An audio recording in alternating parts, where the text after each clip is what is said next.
Good afternoon. It's Friday the 20th of May 2016, just after 1 o'clock. Welcome to UK Column News. I'm your host Mike Robinson, and joining me Patrick Hanginson from 21st Century Wire. Thanks for joining me again, Pat. My pleasure, Mike. Well, we're going to get straight into it, and we're going to discuss MS-804. The Express yesterday saying, or this morning saying that Fear's jet will never be found as explosion ruled out. Now, of course, we know that the Egyptian army is now saying that they have found some, what they're describing as wreckage, but it remains to be seen exactly what they have found. It is the behaviour of this aircraft is a bit unusual. It sort of reminds me of Germanwings, Pat, with contact not possible with the flight deck and strange manoeuvres in the sky. Sure. Not only that, it's the exact same aircraft, Airbus A320, I believe. Same aircraft as the Germanwings flight. A lot of similarities there, with all the high-tech communications and the amount of fitting and technology that goes into these aircrafts today, more than ever before. I find it quite extraordinary, if not unbelievable, that there can be such a lack of communication, and we can have a commercial airliner disappear in thin air, not once, but twice now so far. I'm sure something will turn up. I mean, the Mediterranean Ocean isn't exactly the Indian Ocean in terms of its size and scale. Quite unbelievable that you could lose a plane in such a small space. This is going to fuel different theories, and it's going to fuel skepticism. But all these planes, Airbus and Boeing, are fitted with, at least according to the patents that we've researched, an uninterruptible autopilot, or what the media often refer to as fly-by-wire technology. Okay, so as this is standard, it's impossible, really in my mind anyway, that anybody could lose contact or lose sight of an airplane, if not lose control of it. And there's also a number of pings that are standard on many systems, at least a half a dozen systems on any modern aircraft. That includes Rolls-Royce engines, live ping status reports going back and forth to the manufacturer, and similar to OnStar technology in automobiles, and also the air conditioning, oxygen systems, just checking performance and with the manufacturers. And just about every made system on the plane has that. So again, it's not just a transponder. There's a number of pings, and they can be used to triangulate the location of an airliner in today's world. So we're meant to believe by these media reports that it just vanished into thin air. Quite extraordinary. I find it incredible that any mainstream newspaper suggesting that this aircraft would disappear and never be found, particularly in the Mediterranean. Yeah. You can't even lose an automobile. These days, how can you lose a commercial airliner? Yes, well, I think we'll leave it there for now. Now, we mentioned a couple of days ago Michael Fallon meeting the president of Georgia. He's meeting lots of people at the moment, doing a grand tour. Well, this particular meeting's in London, but he has met his counterpart, the Defence Secretary of Romania, and of course, with further EU military integration. This is yet another example of the diplomacy that's going on behind that. So we've got him meeting his Romanian counterpart. He has praised Mr. Motok over Romania's recent increase in defence spending, because apparently we've all got to be spending 2% on defence within this European Army framework, and within NATO, in fact. They are praising Romania's cooperation with various exercises, including Exercise Sarmas, and we're going to see personnel from 3 rifles working alongside Romanian and US counterparts, and this is part of NATO's assurance measures in in Eastern Europe. So no pressure against Russia there, They are also sending personnel to Romania to contribute to Exercise Steadfast Cobalt, which is from April to June, and that's apparently going to validate the NATO Response Force 17 command and control elements. and we've also got Royal Naval cooperation as well, and also RAF Typhoons participating in the Bucharest Air Show. Well, that's less important. We're increasing European military ties, and of course, as we've been pointing out, this isn't going to change even if we leave the European Union following a referendum. I think what we've got here, Mike, is we're one major, potentially one major crisis away, one major military incident away, one terrorist attack or migrant incident away from the hard call publicly to help galvanize the security of Europe under a new EU army. And I know a lot of pundits might have poo-pooed this 6 months ago, but we've been researching this for a very long time, and we have seen that all the signs and everything seems to be congealing towards this conclusion of an EU army, essentially, not just to protect the borders of Europe, but in my mind, Mike, my opinion, this is to keep Europe together by establishing this force. This literally is the cement that holds Europe together in the face of any referendums or any political activity to create a union of security. This is effectively the mission of an EU defense force. Absolutely, that's absolutely right. And as we pointed out in recent weeks, senior military sources telling us that the EU military command and control structures are in place and can be activated within 24 hours already. They're at that point where within 24 hours they can have the whole lot switched on. Yeah, see, NATO is a damaged brand. It's redundant in so many ways, and so it's just ripe to be replaced by something. Yes. But also, you have to look at the defense manufacturing sector. Britain will play a central role in the manufacturing, the distribution of various systems through our main contractors here to all of these clients, essentially. Yep.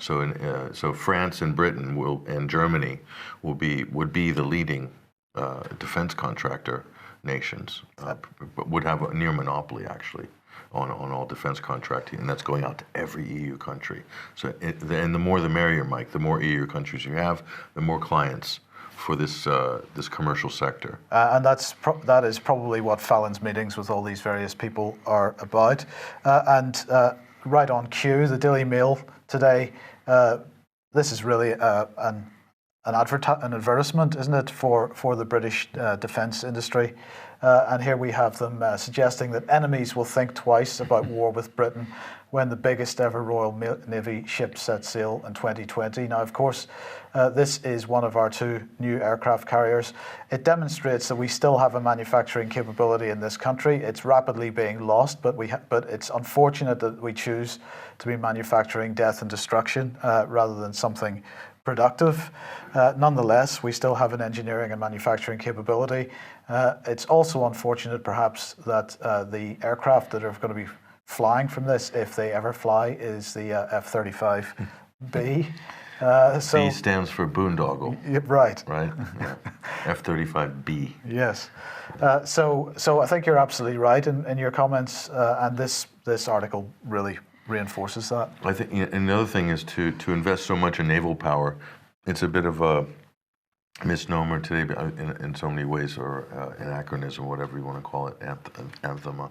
But to park a ship off of a country's coast who has an S-300 or an S-400 or a Sunburn missile system, naval power is purely for projection now. It doesn't really have much use in real military terms in the 21st century, like air power does, and like other smart power, for instance, as well. So again, it's just for show, high-ticket item, very impressive at the arms show. Yeah. Yes. Well, speaking of NATO, there was a NATO ministers meeting yesterday, and it's continuing today actually, and they are in fact talking about the relationship between NATO and the European Union and the EU army. So they're saying that they're going to continue to cooperate with the EU on hybrid threats and on migration.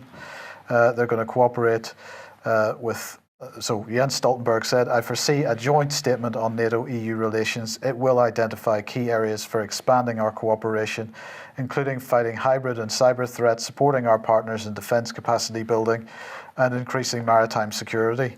So this is before the foreign ministers' meeting on cooperation with the European Union. He went on to say that NATO and the EU share 22 member states, and more than 90% of the EU population live in a NATO country. And he said we both work together we both work better when we work together. He said our policy is clear. The two pillars of our engagement with Russia are defence and dialogue.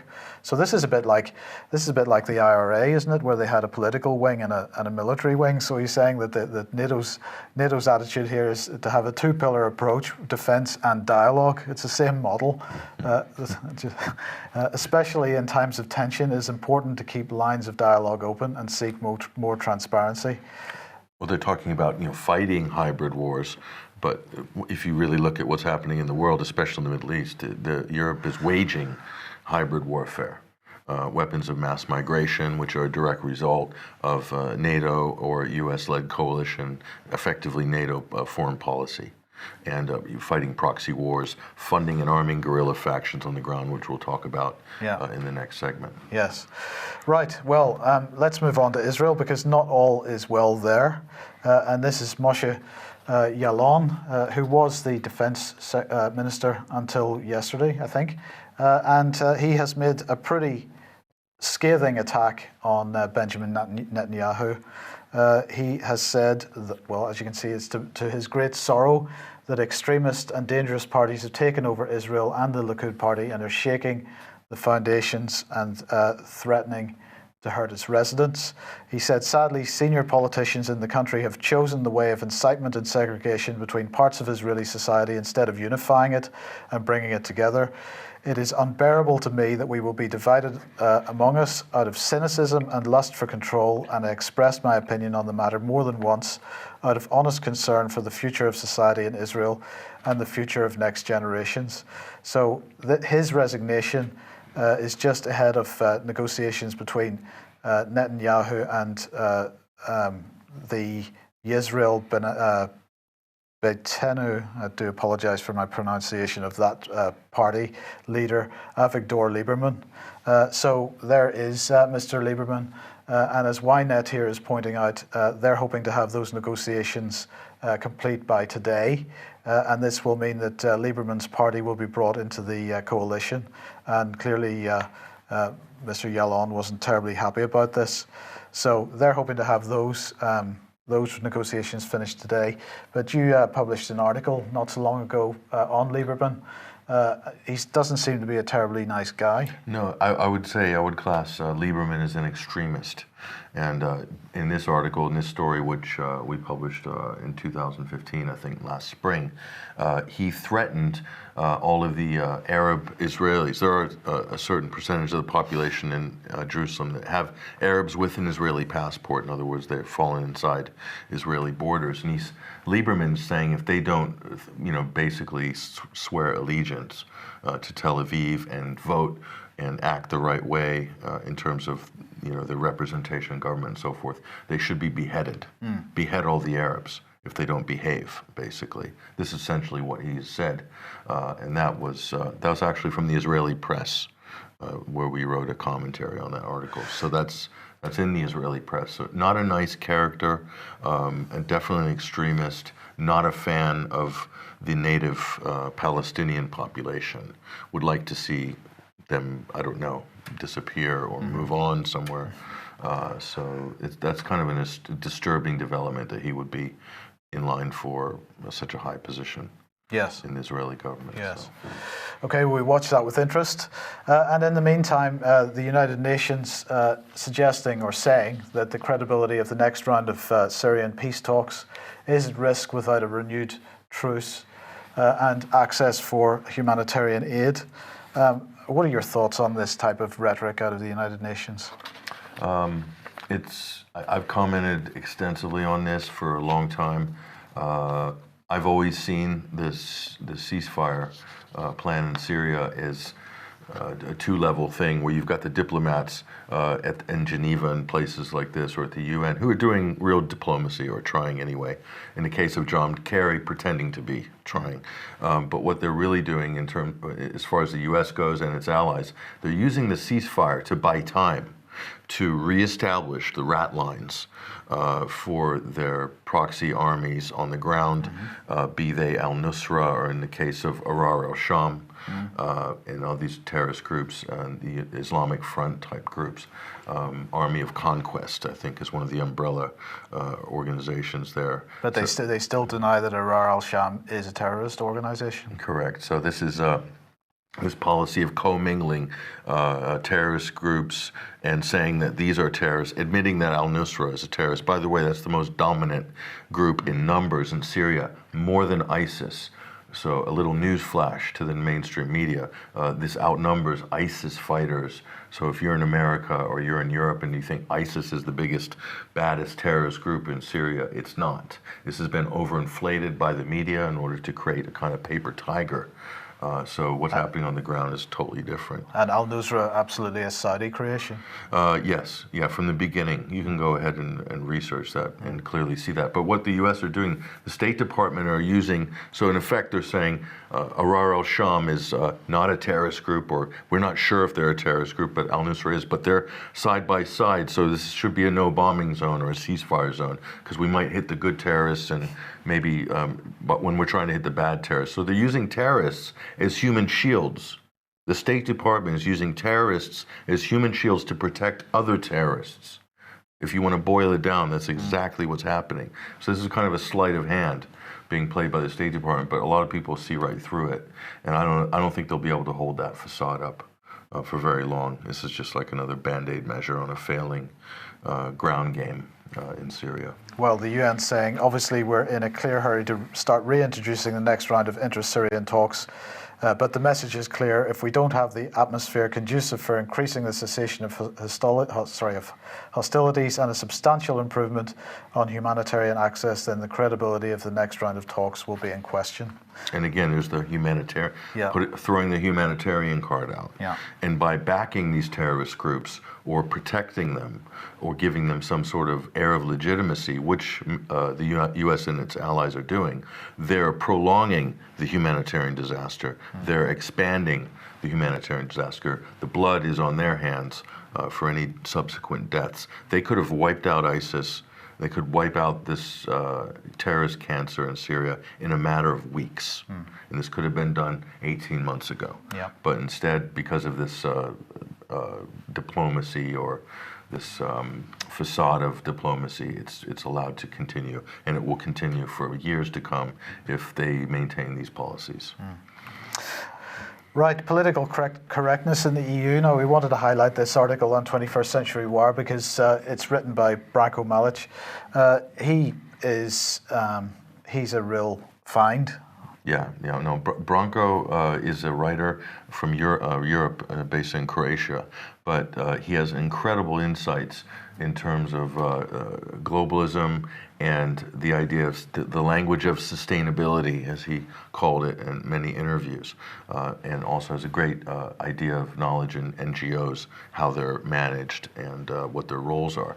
This is a very interesting story here. So we have the European statute, or the European Commission, I believe, on tolerance and reconciliation. Yeah. And the chairman of this is none other than Tony Blair. So it's good that Tony is back in gainful employment, that he's heading the European Commission on Tolerance and Reconciliation. The Palestinians are baffled when they announced this. They couldn't believe it. They said, why have they put Tony Blair in charge of the Reconciliation European Committee? But what they've done is they've drafted a model for a European statute for the promotion of human rights. And included in this is this idea of tolerance. Okay, so what it is essentially is just trying to protect groups and anybody, and to legislate tolerance. So this is really legislating thought in many ways. Yes. When you boil down to it, and so you can't slander groups, and who knows who could be included in this group. And I find it amazing. We'll look at this fantastic image here. So this is what really kicked off this initiative, or gave it the the PR boost that it required, the Charlie Hebdo Yeah. attacks in January 2015. And so there was this call, European-wide call for tolerance. And of course, you can see the cast of characters here. You've got monarchs, you've got despots, you've got people there who are guilty and wanted for war crimes in some cases. They're all there alongside Europe's elite. And so, Jordan, for instance, you've got the King of Jordan and Queen Rania there. Jordan ranks 153rd out of 180 in terms of press freedom. Then you also have the Ukraine, Petro Poroshenko, I think he might have been in there somewhere. They routinely arrest journalists, imprison them, disappear them in some cases. You've got Saudi ambassadors there in that crowd. This is a client of Europe, or Europe's a client of Saudi, I'm not sure. Bahrain, the Gabon, all these, Benjamin Netanyahu. We don't need to say much about him that people who watch the show probably aren't already familiar with, but suffice to say, this is who Europe does business with. Yes.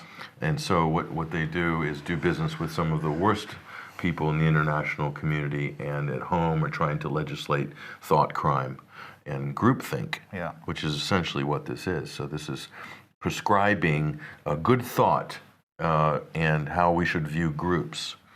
So I wonder if Ukraine is absorbed into the EU, will the neo-Nazis be protected? Should we be tolerant for the street thugs in Kiev, or should we be tolerant towards ISIS? Should we be more sensitive towards the needs of ISIS? Because they could be protected. If Turkey is folded into the EU, then this is going to Turkey's jurisdiction Absolutely. included here. So, and there's lots of ISIS fighters in Turkey. So maybe Brussels wants us to be more sensitive and more to their needs, and not to hurt the feelings of ISIS. Because after all, what are Maybe they need a hug. Maybe they need a hug. I didn't bring my hoodie today. Next time. Yeah. Okay, let's move on. TTIP. TTIP campaigners applaud Tory Eurosceptics for joining Jeremy Corbyn in opposing the trade deal. So what's this about? It's basically hands off the NHS.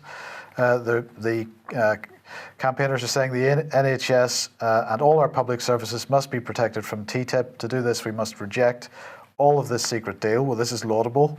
They're saying that campaign groups and unions have applauded Tory Eurosceptics for uniting with Jeremy Corbyn in an attempt to derail TTIP. Well, it turns out that in fact that has been quite successful, because the government has recognised that if Tory Eurosceptics and Corbyn's team get together, that they would be defeated. So the government spokesperson has said today, as we said all along, there will be no threat to the NHS from TTIP. So if the amendment is selected, we will accept it. So they have caved in on that one. But the campaign in general, I was a little uncomfortable with. And people shouldn't take this as too much of a criticism, because of course we should be campaigning against TTIP. But I felt that it does two things. First of all, it doesn't highlight the fact that the NHS is being privatised. It has largely been privatised. And that what's left of the NHS is equivalent to the bad bank in the good bank, bad bank scenario that we got after 2008. So all the juicy, low-hanging fruit has all been sold off or sent out to private corporations, and the rest is what's being left. So as a result, the deficits in England's NHS health trusts for 2015-16 have totaled £2.4 billion, and it was £0.8 billion in 2014-15. So the deficits within the NHS getting worse by the day, while more and more private companies move in and start feeding off the good parts of the NHS. So I felt that it was, people have got to keep their minds on this fact. It also diverts attention, in a sense, from TTIP itself, because while the War on Want spokesman was saying that we should be fighting TTIP on every level, focusing on the NHS is tantamount to saying, well, actually TTIP's okay I'm speaking about in most people's minds. It's tantamount to saying that TTIP is okay, just keep the NHS out of it. We've got to make sure that everybody recognises that TTIP is not okay on any level, and we should be keeping out of it altogether. But unfortunately, as I'll remind everybody once again, TTIP is a central part of British government trade policy. We are pushing it harder than any other country. So this campaign needs to get a bit of momentum behind it, not focus on a single issue of the NHS. Yeah, and you pointed out what you pointed out earlier is true. This is in the problem reaction solution of selling off public assets. One of the biggest Hegelian seeds in that equation is to plunge a public service into debt, or plunge parts so that mandarins will make their case of, well, it's just too expensive. The private sector can do it much cheaper. And that debt can be avoided very easily, I think, down to mismanagement or intentionally bloating a lot of public services with pork. And making them ripe for the slaughter for privatization, which I think is probably what we're looking at with the NHS. Absolutely. Now, an interesting article here from Visual Capitalist. The shift to a cashless society is snowballing. I think we all know this anyway, but I'll just give a couple of points from this. They're pointing out that the Federal Reserve estimates that there will be $616.9 billion in cashless transactions in 2016, and that's up from $60 billion in 2010. So that's pretty exponential growth in the last 5 or 6 years. They're pointing out that in Sweden, about 59% of all consumer transactions are cashless, that hard currency makes up just 2% of the economy. But they're pointing out that in Germany, there are much stronger proponents of cash. So they're also making the point about the proposal to eliminate the €500 note and capping all transactions at €5,000, which was made in Germany in February by a junior partner in the coalition government.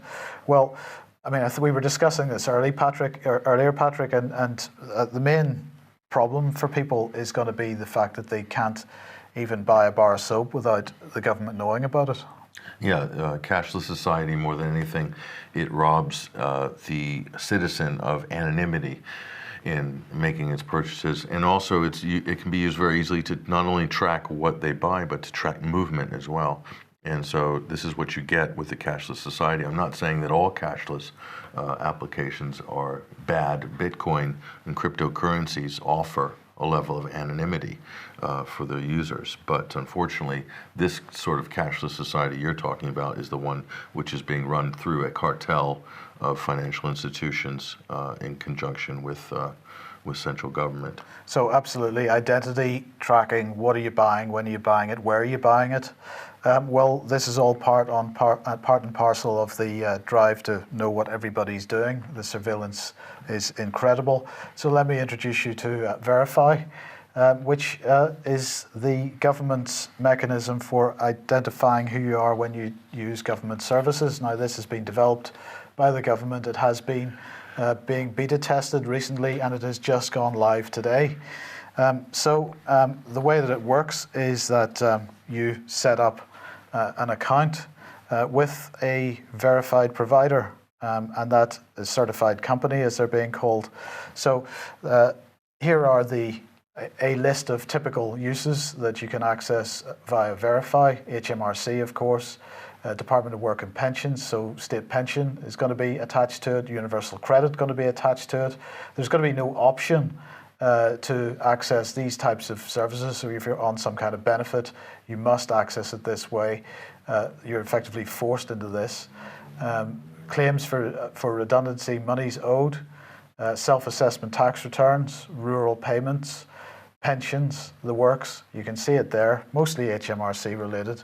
And these are the list of certified companies that you have to identify via. So you are not being identified directly with the government.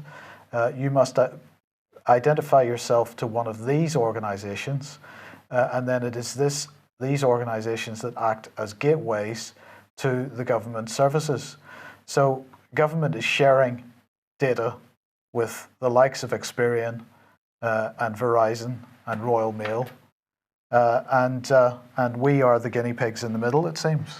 Well, the government has licensed these companies to perform, to be the window, if you will, into government services. So this is a cartel of companies here who effectively have a monopoly on this. Yeah, it's... So they're saying it's safe because information is not stored centrally. There's no unnecessary sharing of information, is what they say. The company that you choose, they say, doesn't know which service you're trying to access, and the government department doesn't know which company you're choosing. Technocracy. This is the technocracy. Absolutely. This is the corporate lair. This is the corporate state, the face of the corporate state. So we'll keep an eye on that, and we'll see how many data breaches there are over the next 3 or 4 years. Okay, a subject we haven't been able to had a chance to speak about yet since you've been here has been the presidential election, and I thought we would introduce that through this article. It's a few days old. Hillary Clinton holding $100,000 ahead fundraisers, and who's she doing this with? Well, a number of small, intimate gatherings. Maureen White and Stephen Ratner, they hosted one of these, and Lynn Forrester de Rothschild hosted another one. So right within the banking sector, clearly she's going to do nothing about the banks, but $100,000 ahead. That would be that's a good deal if you can get it. Yeah. So this is where the power is in the establishment, in the Democratic establishment, and of course Wall Street. Very good friends of the Clintons, and so Wall Street will empty their pockets for this campaign more than they will for the billionaire Donald Trump, because he doesn't need their money. Yeah. He's got his own money. So there's the paradigm. Where's it going to end? Is she going to win? In November. It's too early to tell. It's too early to tell. There's a lot of scandals brewing. Bernie Sanders has made an incredible surge in the last 2 months. So I wouldn't write him off, right even to the convention. There's possible superdelegates could change their pledge towards a Bernie Sanders, who we'll see what happens in California. I was in California a few weeks ago, Mike, and all I saw in Los Angeles anyway was Bernie in the windows, in the yards, of the bumper stickers. Bernie. And so we'll see. He will collect a lot of delegates in California. We'll see how much, if there's a big majority or not. But Silicon Valley is absolutely behind, it seems to me, behind Hillary Clinton. And so I think the big shots in Hollywood are, the little shots in Hollywood are behind Sanders. So. I mean, how does this work in terms of who actually becomes the official candidate? Well, they'll go to convention this summer. I think it's in July. At least the Republican convention is going to be in July in Cleveland, and I think the Democratic convention's around the same time. They'll go there. There'll be a vote on the floor. The delegates will be there, and there'll be a series of votes. The rules are different between parties, but they will decide their nominee there. So we'll see what happens. So we've had this whole range of votes so far, and does it absolutely guarantee that if Sanders won a particular primary, that he's going to get those delegates voting for him at the convention? Maybe on the first vote, or in terms of in the Republican side, on the first vote, yes. If it goes to a second vote, they can switch votes. So our system is far from democratic. Unfortunately, it's a lot of horse trading and a lot of wheeling and dealing. The Democrat Party has the super delegates, which is the most undemocratic concept. And those were put in place to kill any insurgent candidates. So that was implemented in the early 80s to make sure that no outsider could ever surge and get the nomination. So that's what Bernie Sanders is up against on the Democratic side. Right. So, well, we watch with interest. Okay. Guardian here reporting the Goddard inquiry. We don't hear too much about the Goddard inquiry in the media, but the police are expecting 30,000 new child abuse reports, and apparently what is going to happen is that the police are just going to be swamped with child abuse reports for the next lot of years. 100 cases a month. It's not possible for them to cope with that. This gives a clue as to the scale of this thing, and really this is another form of cover-up, isn't it? Where you basically swamp the investigators. Yeah, this is swarming. But what you can see in terms of a problem, reaction, solution, what would likely come out of this, Mike, is the announcement or the formation of a new NGO or charities being given the work of investigating some of these claims. So it could be like the NSPCC or something, be awarded the contracts or whatever the responsibility, as it were, to investigate this. So that's what I can see coming out of this story. Yes. So that's an expansion of government responsibilities into the third sector. So problem, reaction, solution. Yeah, absolutely. And we're going to end up with, this. I do apologise for it. But this is in the Telegraph, and I thought it was quite obscene in a sense, because what they're talking about is people that are having stomach problems from Clostridium difficile. I apologise for the pronunciation of that. 13,000 people a year suffering from that. What is this? This is, according to the Telegraph, a condition which appears to be a side effect of antibiotics. So what we've got is people being given multiple rounds of antibiotics because maybe they've gone in with a problem. They're given one set of antibiotics that don't work. They're put on another set of antibiotics and ever stronger until they get to the point where their guts are completely destroyed. And as a result, they end up with a pretty nasty condition. And it's a condition which they say if you introduce other microorganisms into the bowel, that the infection seems to subside. So their solution is to create a bank of frozen poo, which they will then use to medicate people afterwards. What will they do? Put it in a capsule or something? Well, I'm assuming that's. I mean, they've got to find some way to make it deliverable. So there's a total overprescription of antibiotics. Yeah. If you speak to anybody, everyone's all, even people you meet every day, Mike, they'll say, "Oh, are you feeling sick? Have you got I've got a touch of the flu. Oh, you need to get some antibiotics." How many times have you heard that over the last 2 decades? So overprescription of antibiotics, that's the problem. The reaction is, a gut crisis, a GI, a gastrointestinal crisis, GI problem. And the solution from the NHS is this. So rather than a GI supplement, a good homeopathic supplement that could rebalance the gut, and maybe less prescription, don't get antibiotics for the flu or for a common cold, that could be a better solution. But instead we get this. It does occur to me that I forgot to check whether it said April the 1st on the date of this article. I'm pretty sure it didn't, but okay. But you know, it does have that sort of air about it. It's an unusual solution to a problem which we've created for ourselves. Yeah. Somebody's making fun, I think. Interesting. Okay, on that depressing note, we will... It's a terrible note to end on. We will leave it for today, and we will see you again on Monday at the same time, 1 o'clock. I hope to see you then. Have a great weekend. Goodbye.